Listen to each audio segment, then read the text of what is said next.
Hola a todos, muy buenos días. Bienvenidos a serenitymarkets.com, su web de información financiera en tiempo real de referencia. Les habla José Luis Cárpatos y esta es nuestra tradicional cita, pues de todos los sábados, sean fiestas o no. Ya saben que aquí siempre estamos con el vídeo de las 4 claves de la semana, pues resumiendo lo que ha pasado en esta semana ya de Semana Santa, que de vacacional nada, ha tenido cosas muy importantes y que tenemos que ver en detalle. Tengo preparados casi 30 gráficos que intentaré, como siempre, narrarlos, porque hay mucha gente que escucha este vídeo como si fuera un podcast. Y de colofón tenemos a un Harnett especialmente incisivo en la semana de hoy con cosas muy interesantes. Así que quédense, no se lo pierdan. Bueno, esta semana muchos de ustedes pues han estado de vacaciones, pero fieles al canal y a la web Serenity Markets. Eso es como tiene que ser. Yo por mi parte pues trabajando normal, no me voy a tomar ni me he tomado ningún día de vacaciones en estos días. Tengo un poco de trabajo pendiente o bastante trabajo pendiente, así que bueno, no pasa nada. Cuando trabajas a gusto pues no pasa nada, no hay ningún problema. Por lo demás, pues en casa estables, que como dicen en el mercado, que no haya noticias, a veces ya son buenas noticias. Así que todos estables, intentando aprovechar también un poquito de tiempo para estar con la familia, descansar y leer un poquillo. Sobre todo mis periódicos, mis queridos periódicos en papel. Qué triste, ¿eh? Que no pueda yo ir cada mañana al kiosco a traerme mi periódico en papel para dedicarle un ratito a descansar leyendo.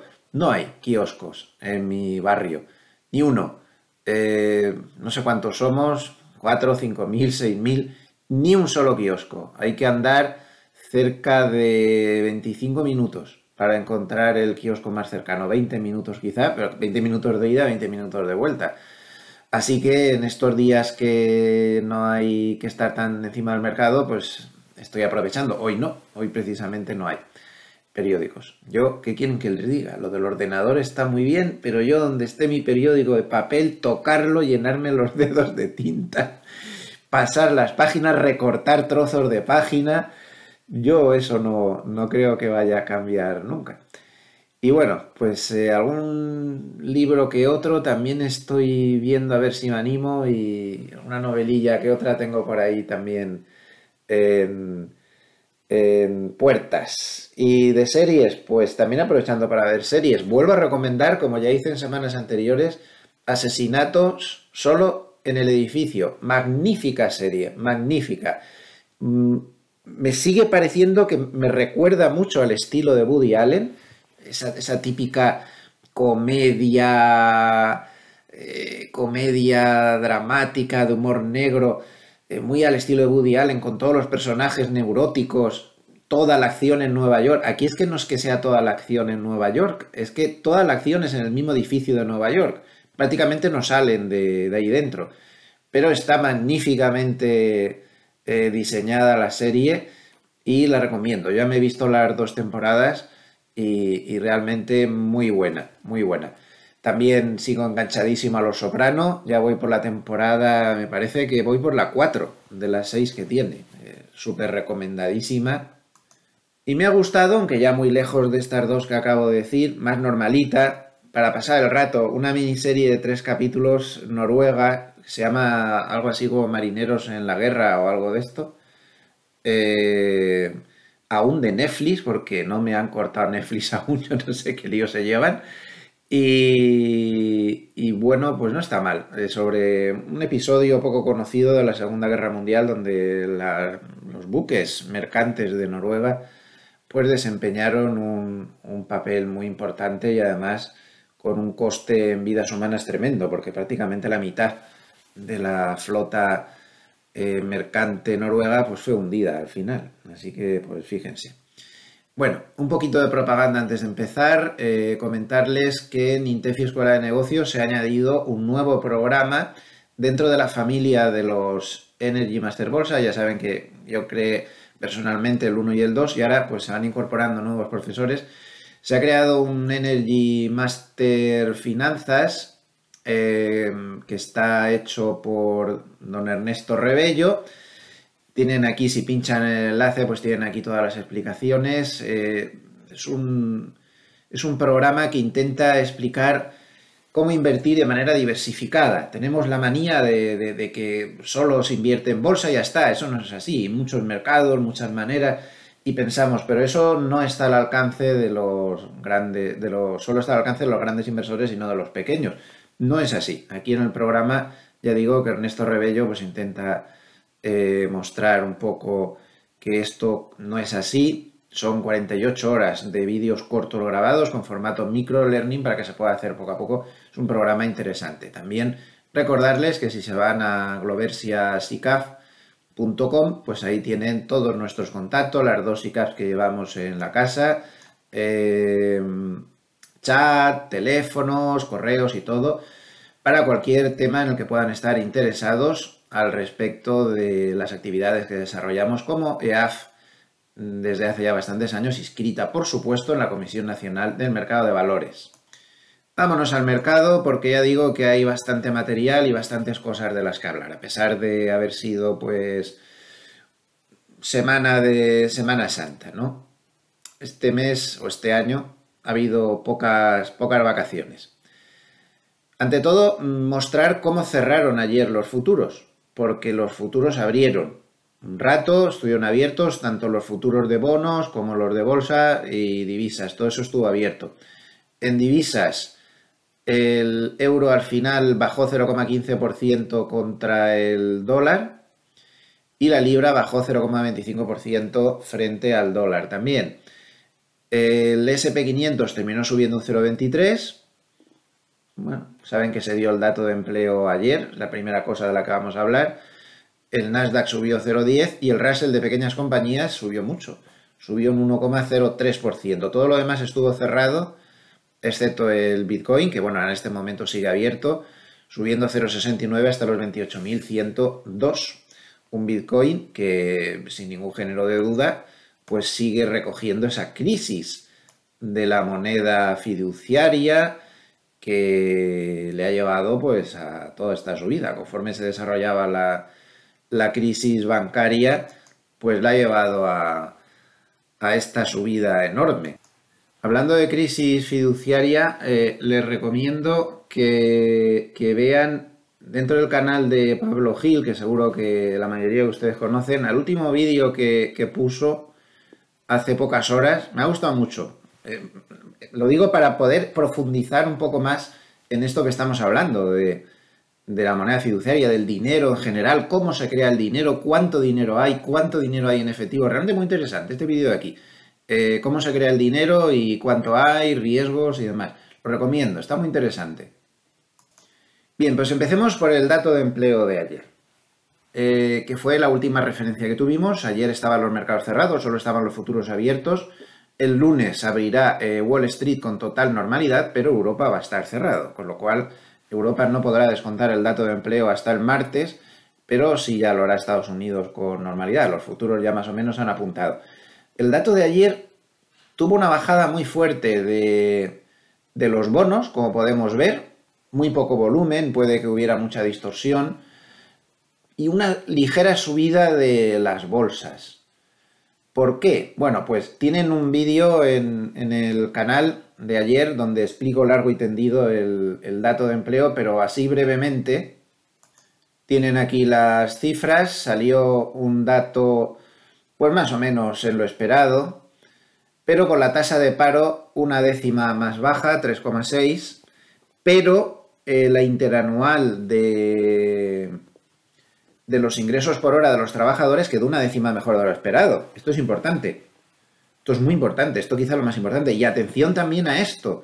La participación, la tasa de participación de la fuerza laboral se ha ido a máximos desde la pandemia. Este 62,6, una décima por encima de lo esperado. Puede que no les parezca importante, pero sí que lo es.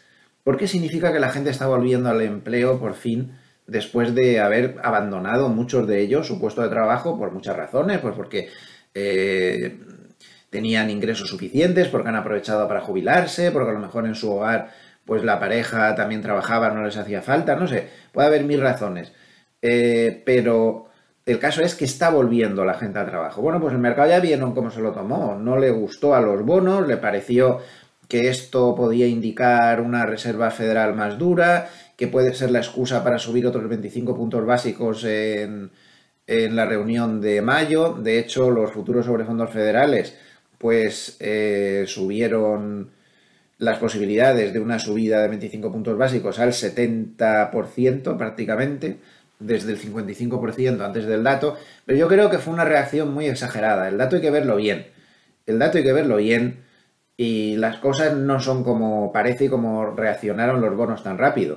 Y hay que verlo bien porque miren en contexto cómo está la media de 12 meses, cómo está cayendo la creación de empleo cada mes, con una tendencia bajista imparable y teniendo en cuenta que aquí hay mucha contabilidad nacional creativa. Y recuerdo lo que pasó con el paro semanal, un paro semanal que se ha revisado al alza de manera brutal y se han quedado tan frescos. Aquí no ha pasado nada. Se han pasado 3 meses en lo que va de año dando unos datos de paro semanal por los cuales la bolsa reaccionaba, los bonos reaccionaban, los políticos se ponían medallitas y ahora un día de repente, con nocturnidad y alevosía, nunca mejor dicho, revisan todo al alza brutalmente y se quedan tan frescos y aquí no ha pasado nada y los titulares ya no hay quien te los quite y los políticos no les afectan nada porque de las revisiones casi no se habla. Tarde o temprano van a revisar esto porque esto también está muy basado en contabilidad nacional creativa. Ya lo verán, tiempo al tiempo. Pero de momento la tendencia bajista es indudable. Miren, ¿ustedes creen que es de recibo esto? Esto es lo que se revisó, la revisión que se hizo de los datos de paro semanal. Nunca en la historia, desde que se publica el dato de paro semanal, había habido una diferencia tan grande entre la primera publicación del paro semanal y la revisión que se ha hecho. Nunca. Esto en cuanto al paro semanal individualmente, pero también se publica en este dato el dato de total de perceptores del paro semanal, que también se ha revisado, pero no tan brutalmente. Esto no puede ser, esto no puede ser. Yo mucho me temo que al empleo le está pasando exactamente igual, unos ajustes estacionales que no están bien afinados, vamos a dejarlo ahí, si es que no hay una intención de echarle una manita al político de turno, que me da igual que sea uno u otro, que al final todos hacen lo mismo. No lo sé, pero el caso es que aquí parece que hay problemas metodológicos claros. Pero para mí la clave del dato de empleo de ayer está en que los salarios se están moderando y esto para la Reserva Federal es muy importante. De acuerdo que el dato de paro, pues en lugar de empeorar, mejora, pero eso no es lo que más preocupa a la Reserva Federal. De hecho, Nick Timiraos, de Wall Street Journal, que ya saben que no deja de ser alguien tremendamente influenciado por lo que él sabe que piensan los de la Reserva Federal, ya que lo usan como filtrador oficial de las cosas que no quieren decir en público, se pasó toda la tarde poniendo mensajes enfatizando no el paro ese famoso que a su vez está basado en una encuesta más sospechosa que ver a un pulpo con gabardina, que contestan además apenas un 30 y tantos o un 40% de los encuestados últimamente, todo se ha dicho. No, enfatizó esto, el hecho de que los salarios están decreciendo y además este gráfico que ven aquí es un gráfico normal del crecimiento anualizado de 3 meses de los ingresos por hora de los trabajadores entre enero del 2021 y marzo del 2023. Como pueden ver, están bajando mucho los salarios, es decir, no están persiguiendo a la inflación, que es lo que se temía la Reserva Federal. Y en los 3 últimos meses, además, la tendencia a la baja se ha acelerado fuertemente. Este es el tipo de gráfico que enfatizó ayer Nick Timiraos durante toda la tarde. Puso varios mensajes al respecto. Como dejando caer, pues no le parece mal, pues que al final ha quedado buena tarde, como diría, ¿no?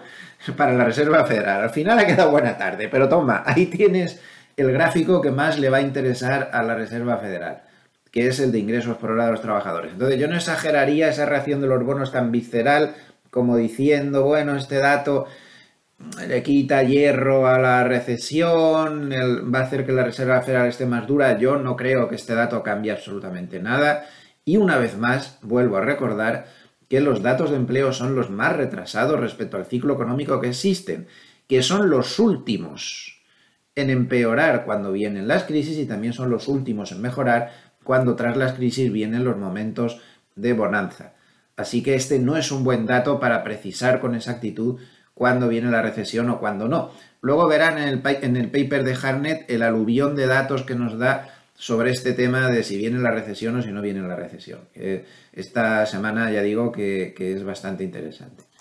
Realmente el empleo, que ha sido la clave de la semana, no solo por este dato que vimos ayer, sino por otros datos relacionados con el empleo, que son tan importantes o más que esta obsesión que tiene el mercado con esa cifra de la creación de empleos no agrícolas, ¿no? Que la considera como prácticamente la única en la que hay que fijarse. No es así, hay que ver un conjunto de cosas. Entonces la semana ha sido especialmente rica en mostrarnos que por mucho que el dato de empleo de ayer saliera más o menos en lo esperado, hay problemas ya en el mercado laboral, clarísimamente. Y así tuvimos pues que las subpartidas de creación de empleo en el ISM de servicios y en el ISM de manufacturas, ambos publicados en esta semana, y recuerden que, como he dicho muchas veces, al revés que el empleo, si hay un dato que va muy pegado al ciclo económico, ese es el de ISM o el de PMI. Ese sí, el empleo no, este va muy retrasado. Entonces los datos de ISM mostraron que las subpartidas laborales tenían serios problemas. También el dato de ADP mostró que la creación de empleo privado tenía problemas. Y también, sobre todo, el dato de JOLTS. El dato de creación de ofertas de empleo, un dato que también tiene problemas metodológicos bastante importantes y que casi todo el mundo está cada vez más de acuerdo en que la cifra que se da está muy exagerada al alza, pero aún así tuvimos la lectura más baja desde el año 2021. Miren el dato de ISM de servicios. Partida de empleo bajó de 54 a 51,3. Y eso está muy por debajo de lo que se esperaba. Aquí no está la previsión, pero está bastante por debajo de lo que se esperaba y está demasiado cerca ya de 50, de la zona a partir de la cual, si se baja de ese 50, ya no se crea empleo. Bien, pues uno de tantos que ha habido esta semana, todos coincidiendo en lo mismo, en que el mercado laboral se está claramente deteriorando, pues uno de los que más me han gustado es este, los que más me han llamado la atención. Ya saben que todos los meses Challenger Gray en Christmas publica un cálculo privado. Challenger no es un departamento gubernamental, es una consultora privada, entonces no es un dato oficial, es un dato privado como el de ADP. Pero ellos calculan el total de despidos corporativos que se han anunciado y hay una tabla que publica. Los despidos corporativos están disparados, estamos hablando de que el dato se mueve en un 371% de subida interanual, atención, 371% de subida interanual. Ahí en nada, de despidos. Pero hay una tabla que publican por dentro del dato que a mí me parece también muy importante, que es la de contrataciones anunciadas, no los despidos, las contrataciones. Bueno, pues como pueden ver, en el último dato, que es el dato de marzo, estamos hablando de una cifra ridícula, 9.044. Fíjense aquí, por ejemplo, febrero del año pasado 215.000, mismo mes del año pasado 105.000, septiembre del año pasado 380.000, 237.000 en octubre, 939.000 en septiembre del 2021. Esta cifra, si la ponemos en contexto, es la más bajita cifra de contrataciones desde noviembre del 2021. Como vemos, todo coincide.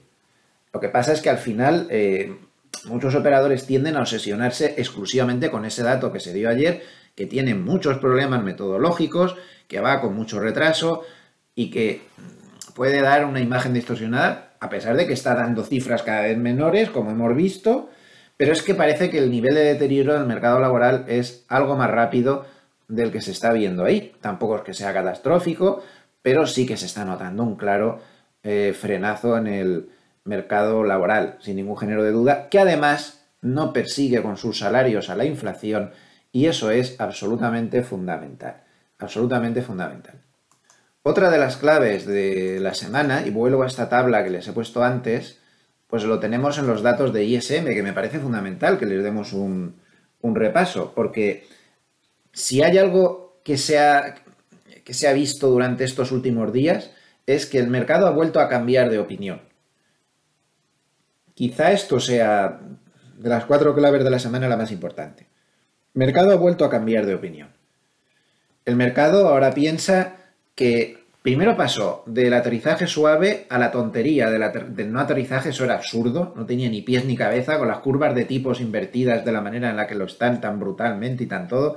No sé cómo se podía pensar que no iba a haber aterrizaje de ninguna clase. Bueno, pues ahora se ha pasado al temor a la recesión.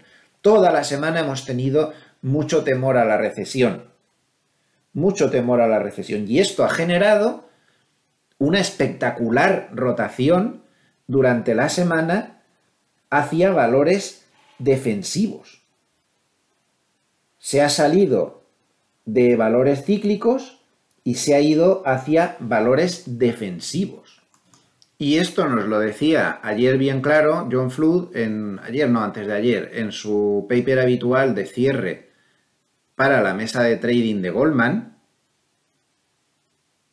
Pues ellos han creado una cesta de cíclicos contra defensivos que lleva 5,76% de caída, este ratio de cíclicos contra defensivos, 5,76% de caída en el último mes.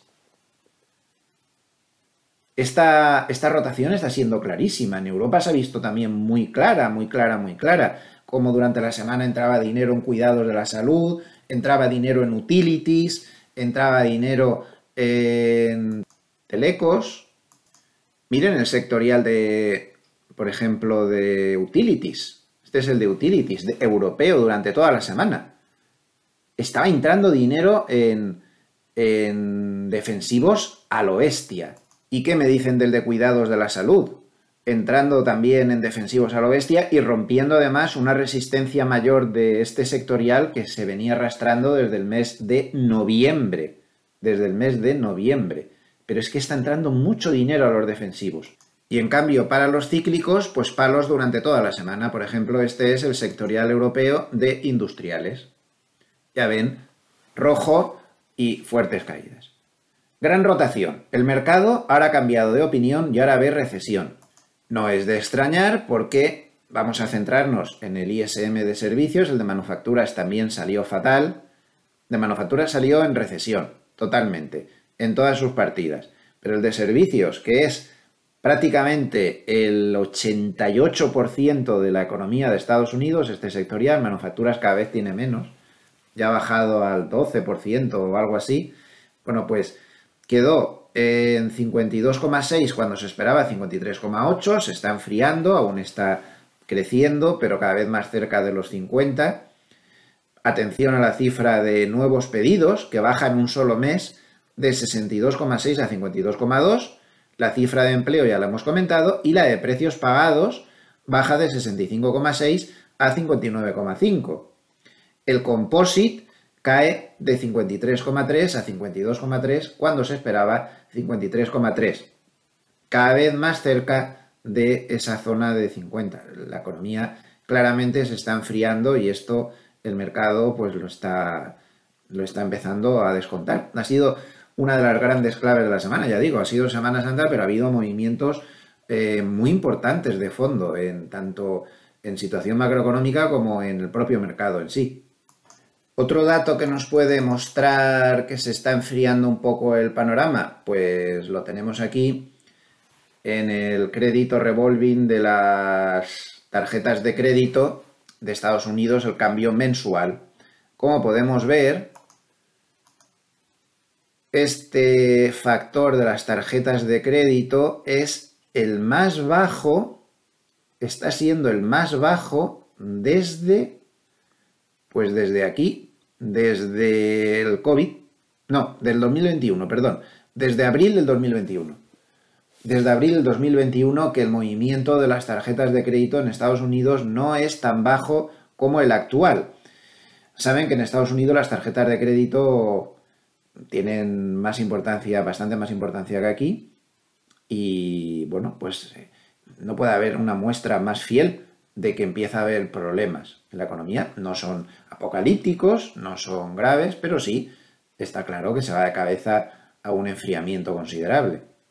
Y un tema que está influyendo en el enfriamiento es estamos hablando de la caída de los préstamos comerciales de los bancos. Como este es un gráfico de largo plazo, la caída apenas se ve, está ahí, es poca cosa, pero no tan poca cosa, porque lo que nos dice este gráfico es que los préstamos comerciales bajaron en 105.000 millones de dólares en las 2 últimas semanas de marzo. 105.000 millones de dólares es mucho dinero, es decir, las condiciones financieras de Estados Unidos están empeorando muy notablemente. Estamos muy lejos de situaciones como las de la crisis financiera del 2008, donde estos préstamos pues bajaron muchísimo y durante mucho tiempo, o en el COVID, la crisis del COVID, pero no deja de ser un dato también significativo. Otra cuestión de la que se ha hablado mucho durante la semana es que la bolsa está perdiendo mucho atractivo respecto a la renta fija. Bueno, es una cuestión de cajón, ¿no? La bolsa sigue estando dubitativa, al menos en Estados Unidos, no tanto en Europa, que está mucho más fuerte, pero en Estados Unidos no deja de estar dubitativa, tiene riesgo, no se ve claro el potencial que puede tener a medio plazo, mientras que los bonos a corto plazo pues te están dando cerca de un 5%, ¿no? Al final esto se puede medir con este ratio que pone aquí, usando las previsiones a 12 meses de los beneficios y la rentabilidad del bono americano a 10 años. Y lo que nos dice el gráfico es que la prima de riesgo que nos dan por meternos en bolsa es muy baja. De hecho, es la más baja desde la gran crisis financiera y es mucho más baja que entonces. Una cosa es meterte aquí o meterte aquí donde te dan una prima de riesgo, entre comillas, ¿no? Pues muy elevada por estar en bolsa, pero ahora mismo no es precisamente el momento más maravilloso de la renta variable respecto a la renta fija. Realmente, con los números en la mano, pues tiene mucho menos atractivo, lo que es lo mismo, tiene una gran competencia en este momento por la renta fija, por instrumentos monetarios. Las cosas han cambiado mucho. Y esto es así, tengamos las perspectivas que tengamos para la bolsa, no es precisamente su momento desde este punto de vista más favorable, más atractivo. Durante la semana, otra de las claves pues ha sido que se ha hablado mucho de que la crisis bancaria se ha calmado. Y es verdad, se habla poco ya de la crisis bancaria, no se ha visto demasiado movimiento al respecto, pero la realidad es que si miramos los índices de los bancos regionales, recuperarse no se han recuperado. Da la sensación de que la crisis no se ha terminado. Algo están viendo los operadores ahí que les hace seguir siendo muy cautos, porque sería que la crisis ha terminado, pues si los bancos regionales, que son estos índices que ven aquí abajo, pues hubieran conseguido acercarse más o menos al nivel donde estaban antes del inicio de la crisis a primeros de marzo. Pero como podemos ver, lo único que han hecho es dejar de bajar, entre comillas. Bueno, dejar de bajar no, según qué banco, según qué índice estemos mirando, ¿no? Porque el índice de bancos sería el rojo, pero el índice de bancos regionales es el naranja, y como ven, estos sí que siguen bajando. Los que están más estabilizados son los bancos en general, que sería el rojo, pero el de regionales, que es el naranja, sigue cayendo. ¿Dónde está el cierre de la crisis? Puede que a nivel de titulares de los medios de comunicación y demás, pues sí que haya terminado, pero a nivel de la realidad, que es el mercado, no la dan muy por cerrada, ¿no? Los bancos bajan, pero menos, aún no han roto los mínimos anteriores, pero los bancos regionales siguen cayendo y siguen acumulando pérdidas. Esto no se puede decir que se haya cerrado una crisis. ¿Dónde está el problema? ¿Qué es lo que siguen viendo? Parece que se ha conseguido controlar con las medidas que han tomado los bancos centrales, han sido bastante eficientes, el tema de Credit Suisse, el tema de las ventanillas de Estados Unidos y demás. ¿Qué más están viendo los operadores sobre los bancos regionales? pues puede que sea el lío del que hemos hablado largo y tendido de los CMBS, de los activos inmobiliarios respaldados por oficinas, que ya saben que están sobre todo en manos de bancos regionales y estos activos pues no paran de caer, lo están pasando fatal. Durante la semana el ETF VNO, el Vornado Realty Trust, que es el que más sigue a los activos inmobiliarios respaldados por oficinas, que es donde está el problema, con otros activos inmobiliarios no tanto, esta semana ha estado lateral. Mejoró un poquito la semana anterior, pero esta semana se ha movido en lateral. Este tema sigue ahí muy candente. Harned habla de ello en el paper de esta semana. Puede que sea eso lo que están viendo, pero como vemos, la crisis no está cerrada, al menos no lo está para el mercado. En Europa, pues algo parecido a lo que veíamos con el VNO, con los activos inmobiliarios. El sectorial bancario mejoró la semana anterior y esta semana se ha limitado a moverse en lateral. Tampoco podemos hablar de crisis cerrada bancaria en Europa. Parece que no hay más sustos, pero la realidad es que la cotización se sigue moviendo muy lejos de donde estaba antes de que empezaran los sustos. Para ser exactos, estamos aún a un 12% de distancia, eso es mucha distancia. Se ha recuperado mucho, se ha recuperado casi un 12%, pero aún estamos muy lejos del nivel donde estábamos. Entonces, para el mercado la crisis no está cerrada aún y atención a ese lío inmobiliario muy específico de las oficinas que hay en Estados Unidos. Aquí tienen un gráfico más específico, ya que estamos hablando de bancos, de cómo las condiciones financieras están duras. Aquí se ve más claro, este es un índice que mide exactamente eso, si están más duros o más laxos respecto a la media, y como podemos ver, están endureciendo mucho la postura, mucho. Las condiciones financieras están muy complicadas y se está acercando a una zona por encima de la cual, cada vez que pasa por encima de esa zona, hay una recesión. Pasó en el 90-91, pasó en el 2001, pasó en el 2008, pasó en el 2020. Cuando se endurecen tanto las condiciones financieras, lo normal es que se acerque una recesión. En cualquier caso, seamos realistas. La Reserva Federal lo dijo muchas veces. No puedo consentir que la bolsa suba, no puedo consentir que no dejemos de subir los tipos porque las condiciones financieras se relajan. Pues han dejado de relajarse. Con razón o sin ella han dejado de relajarse. Por lo tanto, ya hemos desgranado en este vídeo hasta dos motivos muy importantes para que la Reserva Federal deje de romper cosas y deje quietos ya los tipos de interés. Parece que es muy necesario que deje ya quietos los tipos de interés, porque se están empeorando las condiciones financieras que tienen equivalencia macroeconómica a subidas de tipos de interés. Esto equivale a subidas de tipos de interés. Hay bastantes discrepancias. Unos hablan de que supone 50 puntos básicos de subida, otros 100 puntos básicos de subida, pero los efectos macroeconómicos son esos. Y por otro lado, los salarios no están persiguiendo la inflación y están moderándose, que es la clave número 2, sobre todo para la Reserva Federal. Como la inflación, por otro lado, en Europa no, pero en Estados Unidos sí da muestras de cierta moderación, pues blanco y en botella. Deberían dejar quietecitos los tipos. Y aquí viene la gran divergencia. Que la Reserva Federal deje los tipos de interés quietos, parece que estamos todos de acuerdo, incluso la propia Reserva Federal. Previsiones de la Reserva Federal con los tipos en rojo. Eso está basado en los puntitos estos de las narices, en rojo. ¿Y qué piensa el mercado? En verde. Entonces, todos estamos de acuerdo en que los tipos están a punto de dejar de subir, como mucho podría haber una subida en mayo si es que la hay, y ya no va a haber más. Eso parece que está claro. Salvo que salieran datos muy sorprendentes, una serie de cosas.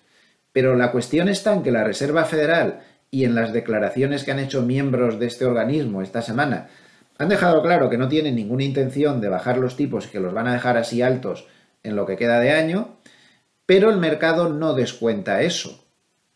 El mercado descuenta ya en julio, empieza a descontar bajadas de tipos, atención.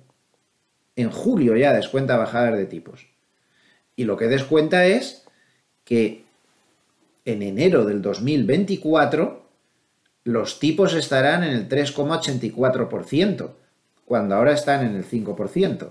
Aquí viene la gran discrepancia. Con razón o sin ella, no voy a entrar a analizar si el consenso del mercado tiene razón al respecto o no.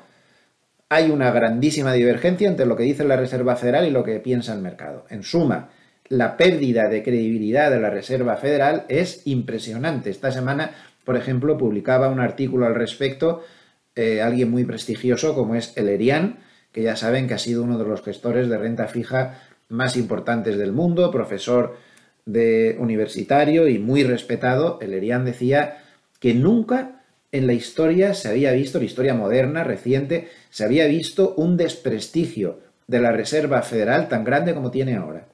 Su pérdida de credibilidad es absoluta, decía Elerian, yo estoy muy de acuerdo con él, y ya ni el que asó la manteca se cree lo que dice, ni el que asó la manteca se lo cree.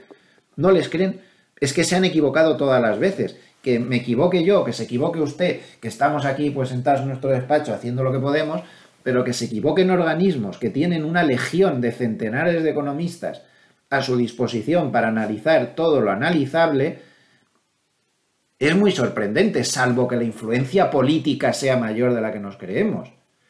A mí me parece que ha habido influencia política sobre la Reserva Federal de esta administración, de la anterior y de la anterior, y de todas las anteriores.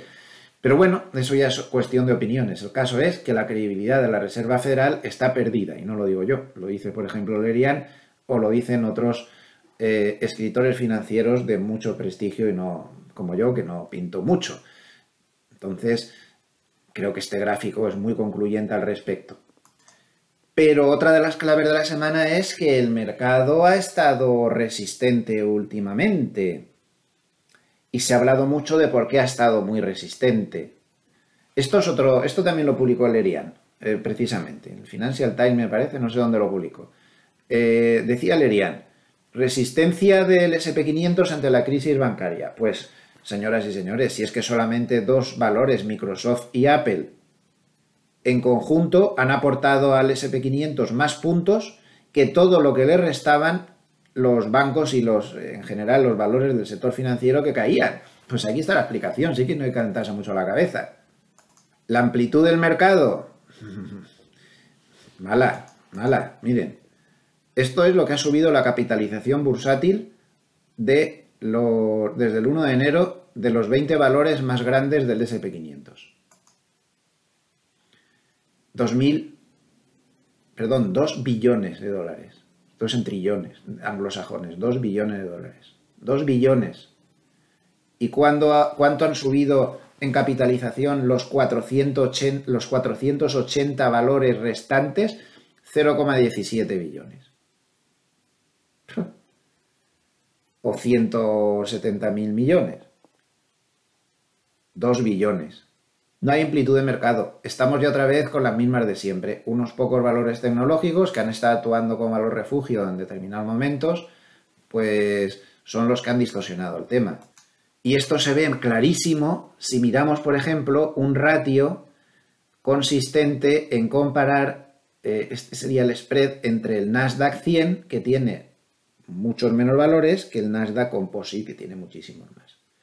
Miren qué curioso dónde está el ratio entre el Nasdaq 100 y el Nasdaq Composite. Está aquí arriba, y esto no se veía desde que existe el Nasdaq. Desde los años 80 en los que se creó el Nasdaq no se había visto esto. ¿Qué quiere decir? Pues que muy poquitos valores están volviendo a distorsionar exageradamente el mercado. El 50% del Nasdaq 100 son 5 o 6 valores de alta tecnología, de gran capitalización, cosa que no sucede en el Nasdaq Composite. Este ratio más bien durante toda la historia ha tendido a ser negativo, es decir, el Nasdaq 100 lo hacía peor que el Nasdaq Composite, pero ahora no solo no lo hace peor, sino que estamos en niveles que no se habían visto nunca. Esto hay que tenerlo en cuenta también. La subida, por lo tanto, previa que hemos tenido anteriormente, pues no ha venido con amplitud de mercado. Se necesitaría que se incorporaran más valores para que si hay más subidas, estas pudieran ser consistentes. Puede ser que se incorporen más valores, pero de momento no ha pasado. Otra de las claves de la semana, el oro. Un oro que intenta luchar, al final quedó un poco deslucido el cierre, pero que intenta luchar por consolidar su ruptura del nivel psicológico de resistencia de los $2.000 por onza Troy. $2.000 por onza Troy.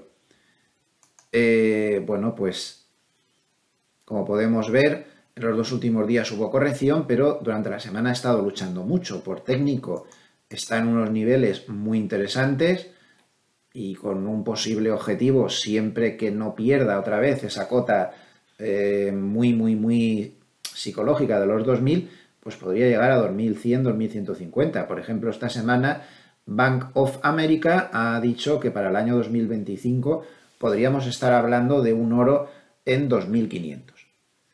Parece que el oro se está volviendo a poner interesante otra vez. A mí me ha defraudado mucho a corto plazo, como ya he comentado en otras ocasiones, pero ahora vuelvo a tener otra vez posiciones de oro moderadas, pero vuelvo a tener otra vez posiciones de oro, porque parece bastante prometedor, pero no solo por técnico, ¿no? Hay otros factores. Aquí estamos pensando en el medio plazo, no en el muy corto plazo. Un factor clave es este. Miren lo que hace China con el oro. Tiene momentos en los que compra mucho, luego está mucho tiempo sin comprar. Parece que tras haber estado tiempo sin comprar, está volviendo otra vez a una de esas fases en las cuales acumula mucho oro. Y en este momento China está comprando.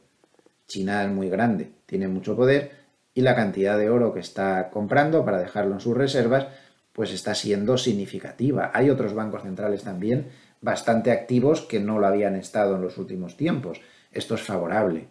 También interesante el comportamiento de los grandes especuladores respecto al oro. Como podemos comprobar, las posiciones largas están aquí, es esta línea verde, se han ido a máximos de 48 semanas. Hacía ya mucho tiempo que los grandes especuladores no se posicionaban tan claramente en oro. Muy lejos de estos momentos del 2019, cuando los largos aquí empezaron a ser enormes y acertaron además porque la tendencia alcista del oro se incrementó mucho y en el momento en que empezaron a aflojar le quedó un último tirón y empezó a caer. Ahora de nuevo se vuelven a acumular posiciones en oro, pero de momento no hay ningún exceso, ¿no?, de exposición ni nada de todo esto. Parece que esto también es favorable. Y al final el oro es el oro. Y fíjense este gráfico tan impresionante. A mí la verdad es que me ha dejado impresionado. Es un gráfico hecho en la web longtermtrends.net, lo tienen aquí abajo. Bueno, pues aquí lo que pone, cuando entras en la web y te explica este gráfico, te pone: intentamos con este gráfico calcular cuántas onzas de oro, cuántas onzas Troy de oro necesitamos para comprar una casa unifamiliar. Y entonces para ello, pues dividen el precio de las viviendas por el precio del oro, hacen una serie de ajustes, ¿no? Entonces, este gráfico lo que nos dice es cuántas onzas de oro necesitamos para comprar una casa. Esto es impresionante, porque si se fijan, estamos con la misma necesidad de onzas de oro para comprar una casa ahora que antes de 1900, que a finales del siglo XIX, o que en el año 80, o que en el año 2011, ¿vale? Ha habido sus momentos mejores y peores, ha habido momentos en los cuales hacía falta casi el doble, o más del doble, o el triple casi, de onzas de oro en el 71 que en 1800, pero aún así, ¿se imaginan esto mismo con dinero fiduciario? Lo que teníamos que pagar en 1890 por una casa comparado con lo que tenemos que pagar ahora. Bueno, esto saldría, el gráfico se saldría de aquí arriba, atravesaría el techo del vecino. Por cierto, están de vacaciones, no se pueden imaginar qué descanso, Dios mío. El jueves por la mañana, a las 8 de la mañana, soy un jaleo diabólico. Me asomé por el balcón y les vi que se iban con su furgoneta de vacaciones, ya no han vuelto a aparecer. Estoy en la gloria, no tengo a nadie ni arriba, ni abajo, ni en el del lado. Todos de vacaciones y yo encantadísimo. Bueno, pues le atravesaría el techo al vecino que no está y sin embargo el oro, ¿cómo ha aguantado, A mí este gráfico me ha impresionado. Me ha parecido increíble. 31 de diciembre de 1889 necesitabas el mismo número de onzas para comprar una casa unifamiliar, según pone quien ha creado este gráfico, que ahora. Insisto que esto ha tenido sus momentos donde sí que costaban bastante más onzas, pero bueno, en el peor de los momentos te costaba un esfuerzo mucho mayor, pero no un esfuerzo tan tremendo, o sea, un esfuerzo no, quiero decir, pero no lo que te costaría con monedas normales y corrientes, ¿no? Es impresionante el efecto del oro en el largo plazo. Muy a tener en cuenta, ¿eh? Muy a tener en cuenta, y más en estos momentos de gran crisis fiduciaria y de la moneda fiduciaria, perdón, de las dudas que nos asaltan a todos de que esa impresora esté constantemente imprimiendo y que no esté respaldado por nada, que más o menos como por aquí se abandona el patrón oro y ya desde entonces la moneda está basada en la fe nada más. Si todos perdemos la fe, mejor no pensarlo. ¿Y cómo van los depósitos bancarios? Que se me ha olvidado decirlo antes cuando he hablado de los bancos. Pues siguen cayendo, evidentemente, porque la Reserva Federal no deja quietos los tipos de interés, porque los ha vuelto a subir. Luego, esa fosa que hay entre lo que pueden pagar los bancos, no lo que quieren, sino lo que pueden. Una cosa es querer y otra cosa es poder. Los bancos no se pueden permitir, ya hemos visto las quiebras, en muchas ocasiones deteriorar más el margen subiendo lo que pagan por los depósitos. Otros sí, otros no, pero en general no. Bueno, pues los depósitos siguen cayendo. Otro factor que debemos tener en cuenta. Pautas estacionales. Estamos en abril, que es un mes dentro del ciclo de los presidentes, en abril de un año preelectoral. Recuerden que hay elecciones presidenciales el año que viene en Estados Unidos a finales de año. Es un mes favorable, pero aquí tienen una tabla donde se divide por trimestres, que esto es muy valioso. Entonces estaríamos aquí, el primer trimestre estacionalmente en los años preelectorales, en el ciclo de los presidentes, el primero es bueno, lo ha sido. El segundo también es muy bueno, más 4,5 en promedio, cuando lo normal es que suba un 1,9% en el total de los años. Y ya el tercer trimestre es peor. Este ya casi cambia el dinero de manos para volver a ser bastante bueno en el último trimestre. Esto sería en cuanto a estacionalidades el panorama. Aquí tienen las frecuencias con las que se sube. El primer trimestre de un año preelectoral como este se sube el 89% de las ocasiones. Este año ha sido uno de ellos. En el segundo trimestre se sube un 74%, es en el que estamos ahora. En el que viene solo un 58% y en el siguiente, el último, un 74%. Al final, el 84% de los años preelectorales son alcistas. Y ustedes podrán decir, pero bueno, ¿para qué nos dices estas cosas? Si dices que la cosa no está clara. A ver, una cosa es que la cosa no está clara para el medio plazo, la bolsa es poco atractiva para el medio plazo, pero en el corto plazo se pueden hacer muchas cosas. Yo ahora en este momento estoy en guerra de guerrillas, o sea, yo ahora mismo estoy trabajando en bolsa a corto plazo, a semanas o a no mucho más, porque a medio plazo no está la cosa muy clara, pero a semanas o así sí que se puede entrar. Hay bandazos enormes dentro de este lateral gigantesco que tiene el SP500. Vamos a poner el gráfico. Está dentro de este lateral enorme en el que está metido desde el mes de noviembre. Pues estos bandazos son aprovechables. Entonces yo creo que la bolsa sí que está, pero está para guerra de guerrillas, no para posiciones ya definitivas de largo plazo. Atención al value. Value lo está pasando muy mal. En este gráfico se compara value con crecimiento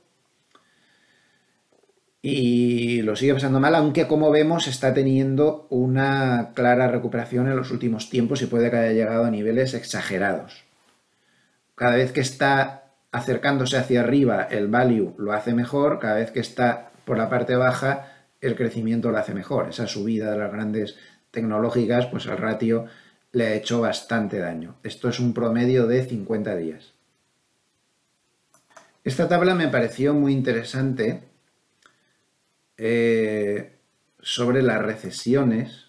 Cada uno determinará si puede haber peligro de recesión o no, pero en este gráfico lo que nos dice es, nos muestra claramente es que el SP500 tiende a tocar suelo después y no antes de que se inicien las recesiones.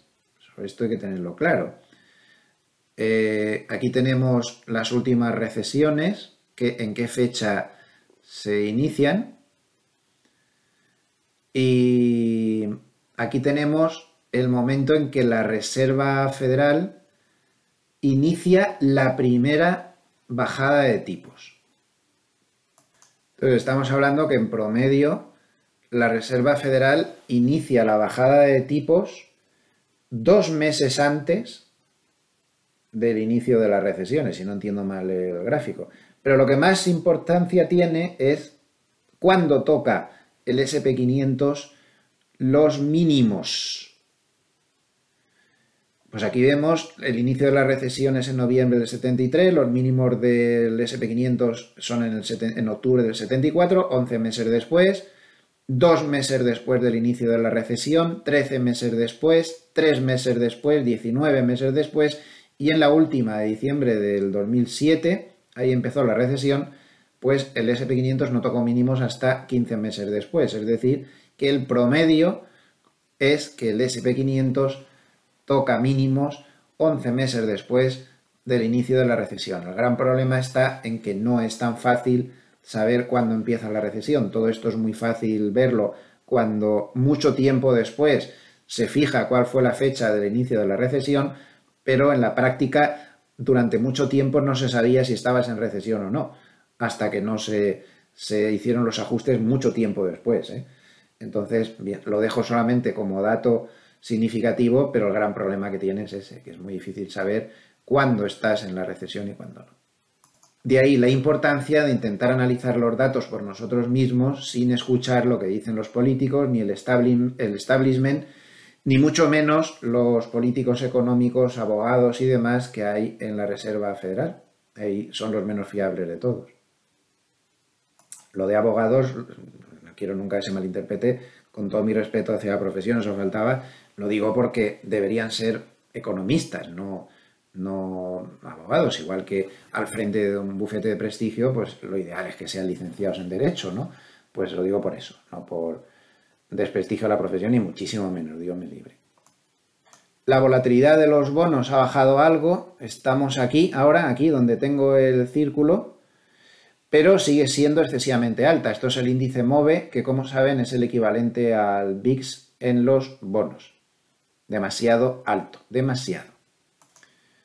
Un vistazo largo de meses del Eurostoxx 50. El Eurostoxx 50 está rompiendo estos máximos previos que son muy importantes. De hecho, estaría ya con unas perspectivas pues muy buenas a partir de ahí, como vemos. Si nos vamos al sistema sencillo este que aplicamos a veces, también en meses se puede funcionar perfectamente. Acaba de dar ya 2 bolas verdes y empezaría a activarse, pero una reflexión. Hemos subido mucho el 2008, ¿no? Pero al final estamos en el mismo sitio donde se estaba en el 2000. Es decir, que un inversor que hubiera entrado justo aquí en este máximo lleva 23 años esperando que haya llegado este momento. Por aquello de que la bolsa siempre sube. Eso no es así. Por eso es tan importante la guerra de guerrillas y saber escoger los momentos, porque si no, lo de comprar y esperar, eso la gestión pasiva, pues depende de dónde hayas entrado. Te puedes pasar muchos años esperando. Esa es la realidad, el gráfico es bastante claro. En este momento la tendencia alcista está clara, vamos a ver si se rompen esos máximos o no, pero lo vengo a decir esto porque cuando las cosas se giren, sea dentro de un mes o de 5 o de 10 años, tarde o temprano lo harán, ¿no? Pues que hay que reaccionar, no te puedes quedar mirando, al menos esa es mi teoría. Creo que estos gráficos son bastante claros. Y evidentemente pues también una cosa es comprar abajo y otra cosa es comprar arriba, ¿no? Parece bastante evidente. En el corto plazo es perfectamente admisible. Y también pues que no es lo mismo quedarse un mercado porque tú digas que ese siempre va a subir y luego te encuentras con que ese no es y el que te sube es el de al lado. También hay que diversificar, hay que ver muchos otros mercados y otras cosas que no sean la bolsa también, a su vez creando otra diversificación de familias. de activos a invertir. Bien, vamos a terminar como siempre con el paper de Hartnett. Voy a darle un poquito más de tiempo de esta semana, que viene bastante interesante. Miren ya de buenas a primeras la frase que suelta el estratega jefe de Bank of America. Dice que el problema del que estábamos hablando antes al principio del vídeo, de los activos comerciales, aquí lo deja en activos comerciales inmobiliarios, pero son en concreto lo más complicado es los activos respaldados por oficinas. Ya saben que el problema está en que esto iba muy bien hasta que llega la pandemia, la gente se va a teletrabajar y una cantidad muy importante de las personas que se fueron a teletrabajar van a seguir teletrabajando de manera indefinida. Total, que la ocupación de las oficinas en Nueva York o en otras grandes ciudades de Estados Unidos no es ni la mitad de lo que era antes de la pandemia. Todos esos activos están perdiendo muchísimo valor, hay oficinas por todos los sitios que nadie compra y los bancos regionales de Estados Unidos tienen una exposición enorme a este tipo de cosas. Bueno, hasta ahora lo que pensábamos era que era un problema gordo, pero es que Hartnett le eleva la... Siempre que esté acertado, claro, Hartnett no es el mago de Oz, evidentemente, pero en su opinión de lo que estamos hablando es de lo siguiente. Traduzco literalmente, este problema de los activos inmobiliarios es una boa constrictor que está enrollada, está alrededor de la economía y que va a sofocar el crecimiento de los próximos 2 años. No había visto nunca a Hartnett preocuparse tanto por este problema. La frase es muy dura, ¿eh? Decir eso de que es una boa constrictor que está ahí enrollada en la economía y que le va a impedir el crecimiento por los próximos 2 años. No sé si exagerará o no, pero desde luego es preocupante. Bien, siguiente frase también muy importante. Ya digo que esta semana está sembrado. Recuerda que el ISM de manufacturas está en 46,3, claramente en contracción. Y recuerda, vale, es un sector minoritario de la economía de Estados Unidos, ya digo que será como un 12%, pero dice Hartnett, en los últimos 70 años, lo pone aquí en este gráfico, ha tenido mucha correlación con lo que pasaba después con el paro, con el empleo. Entonces, ahora se ha descorrelacionado un poco, pero él cree que podría volverse a correlacionar. No deja de ser un canario en la mina de carbón, porque ya digo que la mayoría del empleo está en servicios y no en manufacturas. Por cierto, ya que lo tenemos aquí a la derecha, su indicador Bullenberg se queda igual en esta semana con un 2,3, que está ya muy cerca de la señal de compra. La señal de compra se da por debajo de 2.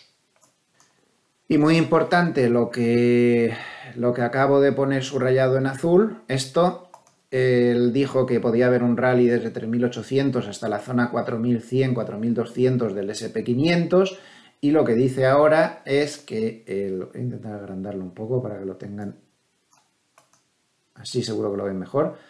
Bueno, pues lo que dice ahora es que el rally posiblemente haya llegado o se esté acercando a su final.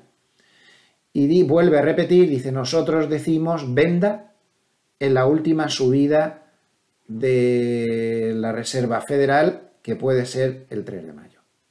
Ya saben que él ha publicado numerosos gráficos en los que se ve que no está tan claro que tras esa última subida el mercado vaya a subir, que en los periodos inflacionistas lo que suele es bajar tras la última subida, en los deflacionistas sí que suele subir, pero no es el caso. Entonces su esquema de mercado, lo dice ya de buenas a primeras, es que seguimos dentro del rally, que le puede quedar este mes al rally, según él, quizá 4.200, puede ser algo más, tampoco pasaría nada, pero que ya en la última subida de tipos que él cree que va a ser el 3 de mayo, o que igual ya ahí no la hay, a la altura de esa última reunión de la Reserva Federal, el 3 de mayo, pues las cosas podrían frenarse. Ese es su esquema de trabajo en este momento. Y aquí, pues fíjense, el mercado a lo suyo, los flujos semanales, 87.800 millones de dólares a cash, Es que esto es lo que hay. Esto es lo que hay. Y ese cash está saliendo de los depósitos bancarios en su mayor parte. La gente se va a bonos sin riesgo porque la competencia que le ha salido a la bolsa es tremenda. Entonces, claro, es que esto no tiene color. 87.800 millones de nuevo, una semana más, a cash, que está rentando un 4, un 5, y a las bolsas no va nada, porque las bolsas es que ahora mismo no tienen atractivo. 900 millones de salida de las bolsas.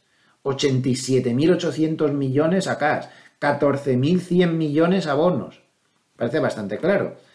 Y 600 millones de entrada en oro, que el oro tiene unas cifras, unas proporciones siempre más bajas, pues no está mal. Pero el gran inversor lo tiene muy clarito. La bolsa no le ofrece atractivo en este momento. Entonces aquí él hace algunas reflexiones. Las entradas en cash son las mayores en 4 semanas. Y perdón.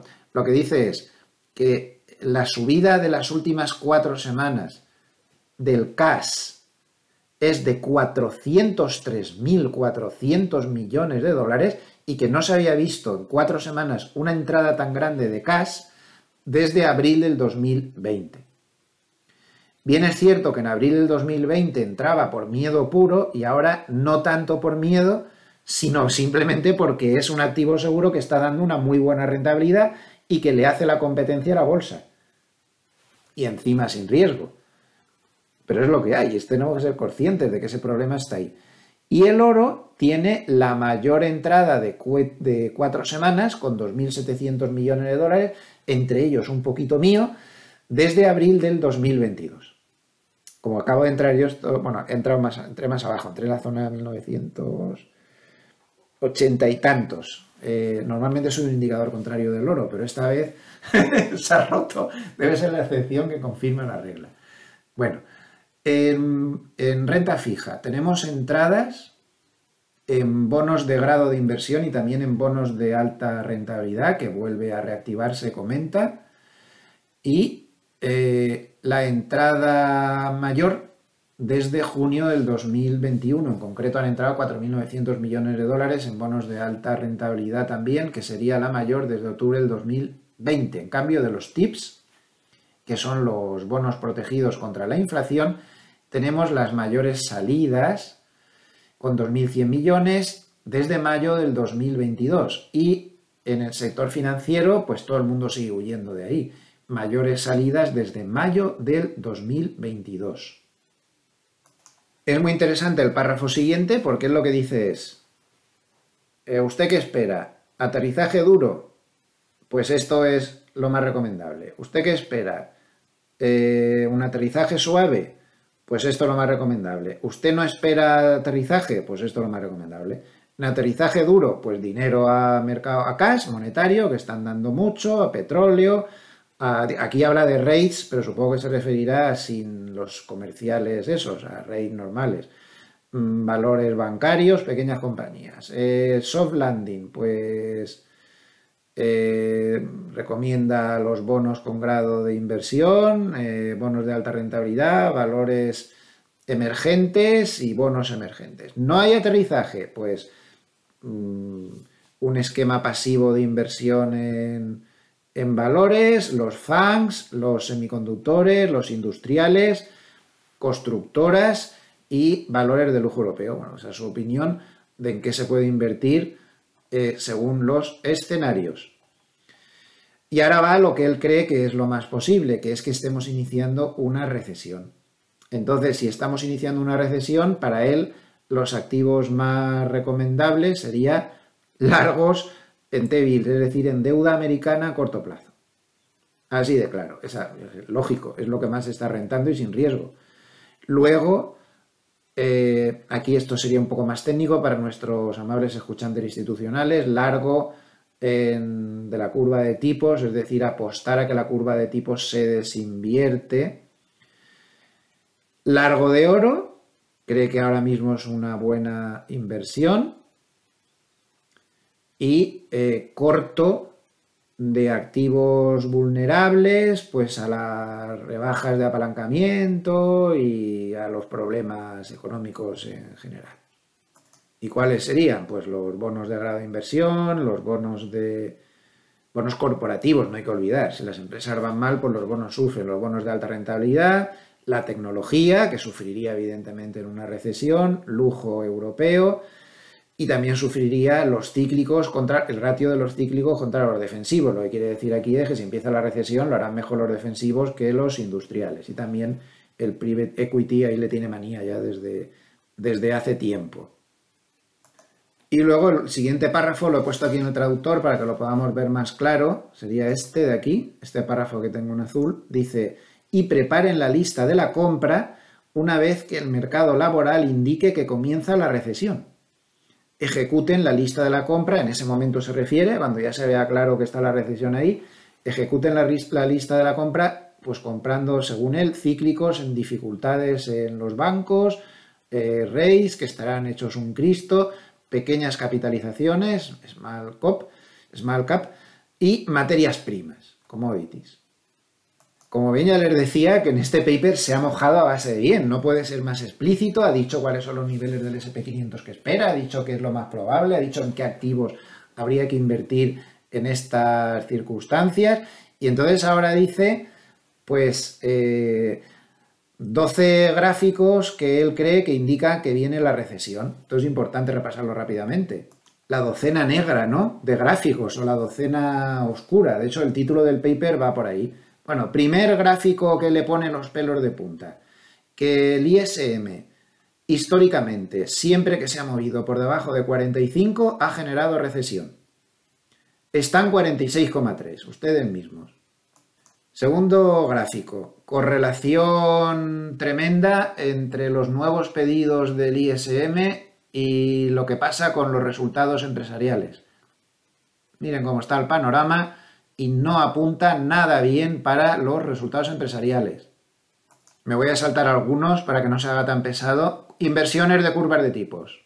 Con una inversión tan grande de la curva de tipos, nunca se ha dejado de dar una recesión. Nunca. Aquí está bien claro en el gráfico. La caída de precios inmobiliarios también considera que es recesionista en función de lo que ha pasado históricamente. Aquí tienen los porcentajes que ha habido a este respecto, que hay en este respecto de movimiento en los últimos tiempos. Siguiente gráfico, la correlación negativa que hay, perdón, la correlación tan mala que hay, tan perjudicial, entre la disponibilidad de préstamos para los pequeños negocios y lo que pasa con el paro. La disponibilidad de créditos de los pequeños negocios, como ya hemos visto antes, está cayendo a base de bien, y el paro aún no ha reaccionado, pero históricamente nos dice que lo va a hacer de un momento a otro. Sería la primera vez en la historia que no sigue el paro a este deterioro tan fuerte en las condiciones financieras para las pequeñas compañías. Esto no es nada bueno. Otro gráfico recesionista, y este nos afecta mucho a los europeos, atención, los préstamos de los bancos europeos a los negocios, miren, que se están contrayendo. Las veces anteriores en las que se contrajo esto no fue muy bien precisamente para la economía europea. Atención, atención. Solo se había visto contracción en las grandes crisis. Y por último, recuerda, bueno, aún pone más cosas, pero estoy resumiendo un poco.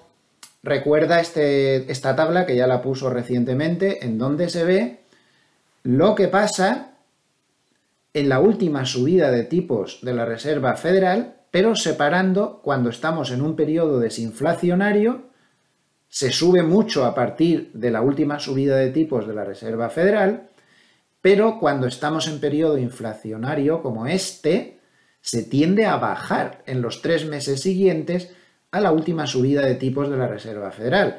No es una caída apocalíptica ni espantosa, es un 4,5% de bajada en 3 meses en promedio, que no es una cosa terrible, pero no se sube. No se sube. Y esto es en lo que él está como muy obsesionado, ¿no? En los últimos tiempos.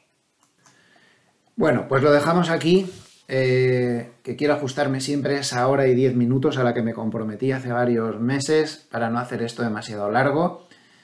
Les recuerdo que si les ha gustado este vídeo, pues les agradecería mucho un like o que se suscriban al canal, y recuerden que además de suscribirse al canal, es interesante que le den a la campanita que aparece en los vídeos abajo a la derecha, para que si hay vídeos, como pasó por ejemplo ayer, que los hago un poco por sorpresa, pues así les llega una alerta y pueden enterarse y verlos.